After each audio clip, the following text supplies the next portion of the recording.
بعد أعوذ بالله من الشيطان الرجيم بسم الله الرحمن الرحيم ما آتاكم الرسول فخذوه وما نهاكم عنه فانتهوا قال النبي صلى الله عليه وسلم كل أمة يدخلون الجنة إلا من أبى قيل يا رسول الله ومن يأبى قال من أطاعني دخل الجنة ومن عصاني فقد أبى أو كما قال عليه الصلاة والسلام.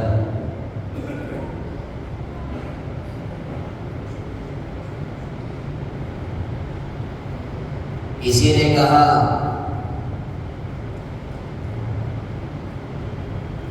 الہی دل سے دنیا کی محبت کو فنا کر دے. ایک دعائیہ جملہ ہے، الہی دل سے دنیا کی محبت کو فنا کر دے، سکون دل عطا کر دے، سکون دل عطا کر دے. اس بار مدینے کا سفر ہو میرا، اس بار مدینے کا سفر ہو میرا، بس میرے لیے ایک یہی سال اچھا ہے. عزیزان گرامی، میرے بزرگوں، میرے بھائیوں، اللہ رب العزت کا سب سے بڑا کرم اور احسان ہے کہ اللہ تعالیٰ نے ہمیں اور آپ کو ایمان کے دولت کے ساتھ ساتھ ہمیں اس آخری نبی جناب محمد رسول اللہ صلی اللہ علیہ وسلم کی امت میں داخل فرمایا. میرے بزرگوں، میں نے آپ حضرات کے سامنے تقریباً 1 مہینے سے نبی پاک صلی اللہ علیہ وسلم کی سیرت پر، آپ کی پیدائش اور آپ کے پیدائش سے پہلے کے کچھ واقعات میں ذکر کر رہا ہوں. ظاہر ہے آپ حضرات اہل علم ہیں، پڑھے لکھے انسان ہیں. انسان دنیا کی تاریخ تو بڑا آسانی کے ساتھ بیان کر سکتا ہے، لیکن کوئی مورخ اگر یہ کہتا ہے کہ ہم سیرت کو کما حقہ ادا کر دیں اور بیان کر دیں تو سمندر کے پانی خشک ہو سکتے ہیں، درخت کے پتے کو الگ بنا دیا جائے، سب ختم ہو جائیں گے، لیکن آپ صلی اللہ علیہ وسلم کی سیرت کبھی ختم نہیں ہو سکتی. تو آئیے اسی کے ذمے میں کچھ باتیں میں آپ کے سامنے وہ پیش کروں جہاں سے ہم نے چھوڑا ہے. میں نے آپ حضرات کے سامنے یہ بات پیش کی تھی کہ نبی کریم صلی اللہ علیہ وسلم کے پیدائش سے پہلے آپ کے معجزات کچھ اور تھے. آپ جب پیدا ہوئے تو آپ کے پیدا ہونے کے وقت معجزات کچھ اور تھے. آپ کی جب پیدائش ہو گئی تو پیدائش کے بعد نام رکھنے کے سلسلے میں کئی روایاتیں میں نے آپ کے سامنے پیش کی تھی. اب وہ مرحلہ ہے کہ جس مرحلے میں مکہ مکرمہ سے لوگ بچوں کو اور بچیوں کو باہر دیہاتوں میں لے کر کے جایا کرتے تھے اور ان کے پرورش کا انتظام کرتے تھے. آپ کی سیرت طیبہ میں یہ بات ہمیں تاریخ کے حوالے سے ملتی ہے کہ آپ کے زمانے میں بھی جو بچے شہر میں پیدا ہوتے اس کو دیہات میں لے جایا جاتا تاکہ دیہات کے ہوا اور اس کے فضا سے بچے کی زبان میں سلاست ہو، نشو و نما میں بڑھوتری اور بدن میں اچھے خوش اخلاقی اس کے اندر پیدا ہو جائے. اسی لیے بچوں کو دیہاتوں میں لے جایا کیا کرتے تھے. اس زمانے میں قبیلہ بنو سعد سے کچھ مالدار عورتیں مکہ مکرمہ آئی تھی تاکہ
سواری بڑی تیز تھی، بڑی تیز رفتاری کے ساتھ مکہ مکرمہ پہنچ جاتی ہے اور حضرت آمنہ رضی اللہ تعالی عنہ سے وہ 9 عورتیں کہتی ہیں کہ اے آمنہ تمہاری سواری کمزور ہے، تمہاری سواری دبلی پتلی ہے، تمہاری سواری لاغر ہے، اس لیے ہم تمہارے ساتھ نہیں چل سکتے، اس لیے کہ ہم تمہارے ساتھ جائیں گے تو ہم تمہاری وجہ سے پیچھے رہ پڑیں گے، اس لیے میں پہلے نکل رہی ہوں، تم پیچھے پیچھے آتے رہنا۔ حضرت حلیمہ سعدیہ رضی اللہ تعالی عنہا کو جب یہ بات پہنچی تو بڑے دل میں قلق پیدا ہوا، تکلیف ہوئی کہ دیکھو یہ سواریاں لے کر کے یہ ساتھیاں مجھے سہیلیاں چھوڑ کر کے جا رہی ہیں۔ بالآخر میرے بزرگوں سب لوگ جب مکہ مکرمہ پہنچ جاتے ہیں اور 9 عورتیں، ان میں سے کچھ عورتیں وہ بھی تھی جو آپ صلی اللہ علیہ وسلم کے دروازے پر بھی دستک کی تھی، جس کا جواب میں نے آپ کے سامنے پیش کیا تھا۔ سب عورتوں کے دل میں یہ خواہش تھی کہ ہمیں وہ بچہ ملے جس کا باپ زندہ ہو، ہمیں وہ بچہ ملے جہاں سے کچھ ہمیں مال و دولت بھی ملے،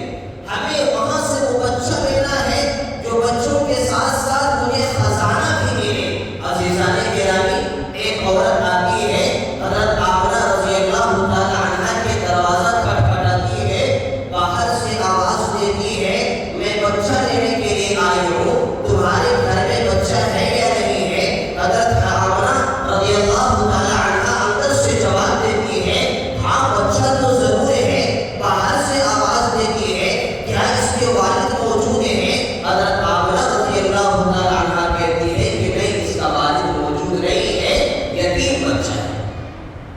میرے بھائی، میں نے بتایا تھا کہ ایک عورت نہیں بلکہ کئی عورت در مصطفیٰ پر پہنچی، لیکن اپنے لالچی اور حرص کی وجہ سے در مصطفیٰ سے ٹھکرا دیے گئے اور خالی چھوڑیوں کو لے کر کے واپس ہونا پڑا۔ کئی عورتیں آئیں، یہی سوال کرتی رہی، اما عمرہ یہی جواب دیتی رہی بچہ یتیم ہے، اس کا باپ نہیں ہے۔ عزیزان گرامی، سب لوگوں نے یہی جواب دیا کہ جب بچہ یتیم ہے، اس کا باپ نہیں ہے، تو اس غریب خاندان اور قبیلے سے ہمیں کیا ملے گا؟ اس یتیم سے ہمیں کیا ملے گا؟ بالآخر سب چھوڑ کر کے چلی جاتی ہے۔ اما آمنہ رضی اللہ تعالی عنہا، اس وقت آپ کو بڑا احساس ہوتا ہے کاش اس کے والد ہوتے، کاش اس کے والد زندہ ہوتے تو ہر لوگ لینے کے لیے تیار رہتے، کاش اس کے والد ہوتے اس کے لیے کھلونا لا کر کے دیتے، کاش اس کے والد ہوتے ہاتھ پکڑ کر کے سیر و تفریح کے لیے لے جاتے۔ عزیزان گرامی، خدا کی طرف سے آواز آتی ہے آمنہ فکر کرنے کی ضرورت نہیں، حالات خراب کرنے کی ضرورت نہیں ہے، یہ بچہ دونوں جہاں کا سردار ہے، دونوں جہاں کا سردار ہے، تمام انبیاء کرام کا سردار ہے، یہ لفظی جگر بڑا پیارا ہے، یہ لفظی جگر بڑے قدر اور عظمت والا ہے۔ یہ بچہ جب کھیلنے کا اس کا دل چاہے گا تو جان کو میں کھلونا بنا دوں گا، اس بچے کو جب گھومنے کا دل چاہے گا تو معراج پر بلا کر کے جنت کا سیر کرا دوں گا۔ اللہ رب العزت کی طرف سے جب یہ آواز آئی، اما آمنہ کے دل میں سکون پیدا ہوا۔ اب سکون پیدا ہوا تھا کہ ایک دائی حلیمہ پھر آپ صلی اللہ علیہ وسلم کے دروازے کے پاس پہنچتی ہے اور آواز دیتی ہے، کھٹکھٹاتی ہے، کہتی ہے کوئی بچہ ہے؟ اما آمنہ رضی اللہ تعالیٰ عنہ کہتی ہے بچہ تو ہے لیکن یتیم ہے، تم نہیں لوگی، تم نہیں لوگی، اس لیے آگے کوئی سوال کرنے کی ضرورت نہیں ہے۔ میرے بزرگوں، جب دائی حلیمہ رضی اللہ تعالیٰ عنہ کو کوئی بچہ نہیں ملا اور جب اپنے شوہر حارث کے ساتھ مکہ مکرمہ آئے تھے، اب جب واپس آنے کا وقت آیا تو آپ نے اپنے شوہر سے کہا کہ میاں جی ہم آئے تھے بچہ لینے، خالی ہاتھ جانا مناسب نہیں ہے، چلو ہمارے قسمت میں یہی یتیم لکھا ہے، اس یتیم کو لے لیتے ہیں۔ جب شوہر اور بیوی کا مشورہ ہوا، دائی حلیمہ حضرت آمنہ رضی اللہ تعالی عنہا کے دروازے پر پہنچتی ہے، آواز دیتی ہے میں تو یہ کہتا ہوں کہ یہ القائے ربانی ہے، اللہ نے حضرت حلیمہ کو کھولنا تھا اور آپ کی قسمت کو جگانا تھا، اسی لیے آپ نے کسی اور کے دروازے کو نہیں ٹھکٹھکایا، بلکہ اللہ کی قدرت سے آپ جب آتے ہیں تو اس یتیم کے دروازے پر دستک دیتے ہیں، اندر سے آواز آتی ہے بچہ یتیم ہے، اس لیے تم لوگ ہی نہیں، آگے سوال کرنے کی ضرورت نہیں ہے۔ دائی حلیمہ کہتی ہے اماں آمنہ دروازہ تو کھولو، میں اسی یتیم کو لینے کے لیے آئی ہوں۔ جب یہ بات سنتی ہے حضرت آمنہ رضی اللہ تعالیٰ عنہ تو دل میں بڑا سکون محسوس کرتی ہے اور کہتی ہے چلو کوئی آدمی کوئی عورت تو میری اس یتیم کو لینے کے لیے تیار ہوا۔ دروازہ کھلتا ہے، دروازہ کھلنے کے بعد حضرت دائی حلیمہ یہ کہتی ہے اماں آمنہ سے کہ کہاں وہ یتیم ہے، کہاں وہ بچہ ہے، مجھے دکھلاؤ، میں اس یتیم کو دیکھنا چاہتی ہوں۔ عزیزان گرامی،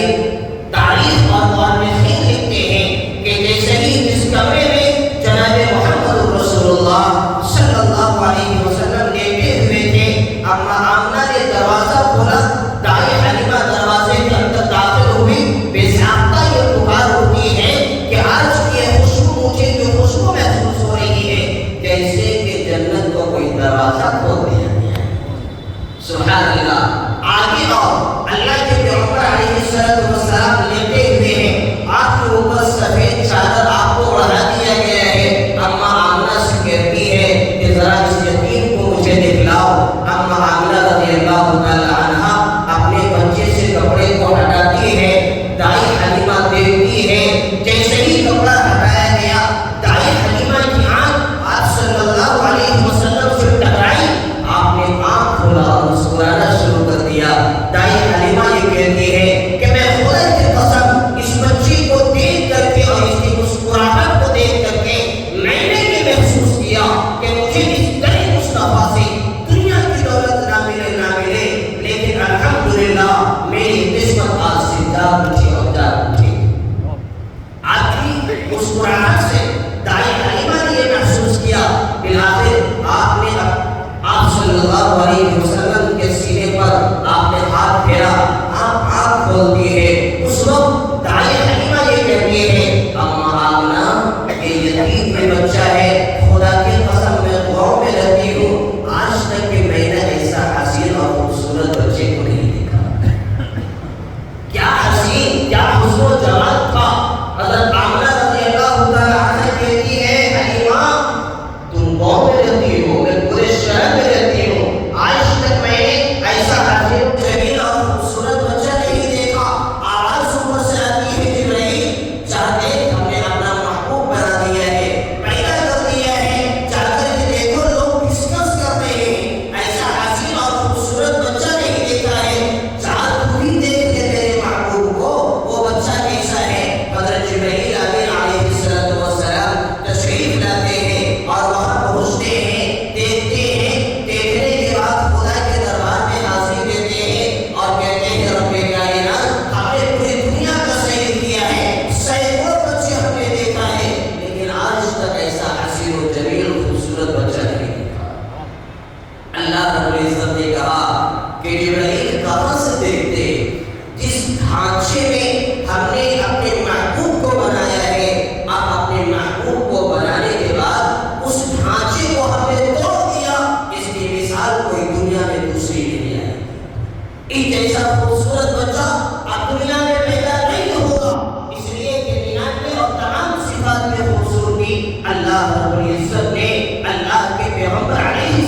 السلام کے چہرے انور اور آپ کی زندگی میں رکھا تھا۔ مورخین لکھتے ہیں کہ حضرت یوسف علیہ السلام کو دیکھ کر کے مصر کی عورتیں اپنا ہاتھ کاٹ ڈالی تھی، میرے پیغمبر کو دیکھتے تو پتہ نہیں کیا کہا، اتنا حسن و جمال کا پیکر ہے۔ عزیزان گرامی، حضرت آمنہ رضی اللہ تعالی عنہا سے دائی حلیمہ کہتی ہے اب مجھے یہ بچہ دے دو، اب میں اس بچے کو لے کر کے جانا چاہتی ہوں۔ میرے بھائی جب بچہ لے کر کے دائی حلیمہ نکل رہی تھی، حضرت آمنہ رضی اللہ تعالی عنہا نے ایک بات کہی تھی کہ دائی حلیمہ میرے نقطۂ جگر کو لے کر کے جا رہے ہو، لیکن میرے نقطۂ جگر کی محبت میں تمہارے پاس ایک بچہ ہے، اس کا حق مت گوانا۔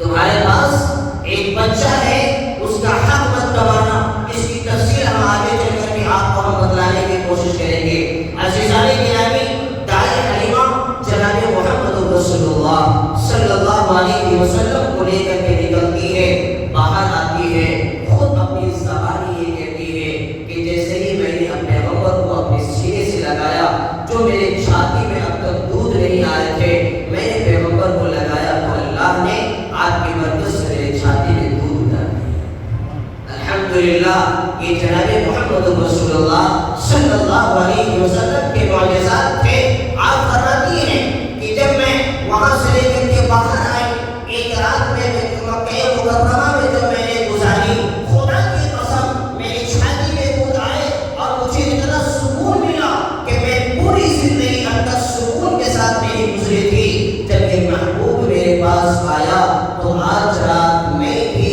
میرے شوہر بھی، میرے ساتھ جو بچے ہیں، سب آج سکون کی زندگی گزار رہے ہیں۔ آپ صلی اللہ علیہ وسلم کی برکت سے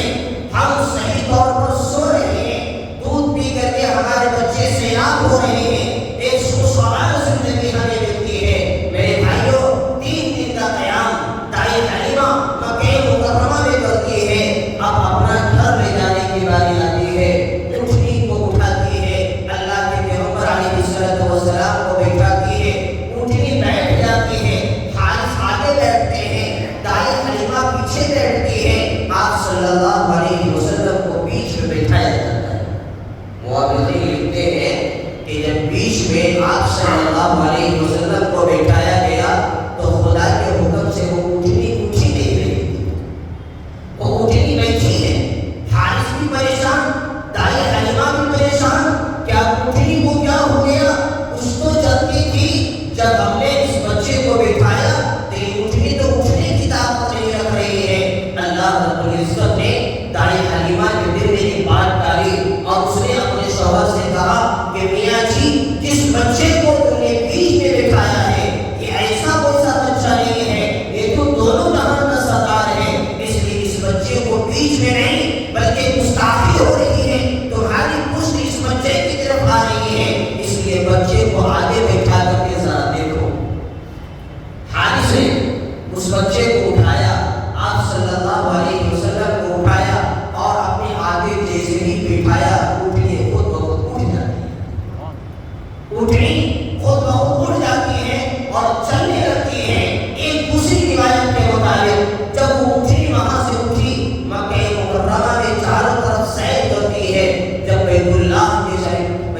شریف کے پاس پہنچتی ہے، وہ اونٹنی 3 مرتبہ سجدہ کرتی ہے، آسمان کی طرف اپنا سر اٹھاتی ہے، پھر وہاں سے سفر اس مقام پر کرنا چاہتی ہے جو مقام دائی حلیمہ رضی اللہ تعالی عنہا کا تھا، جو گھر دائی حلیمہ کا تھا۔ اس کے آگے منظر کیا ہوتا ہے؟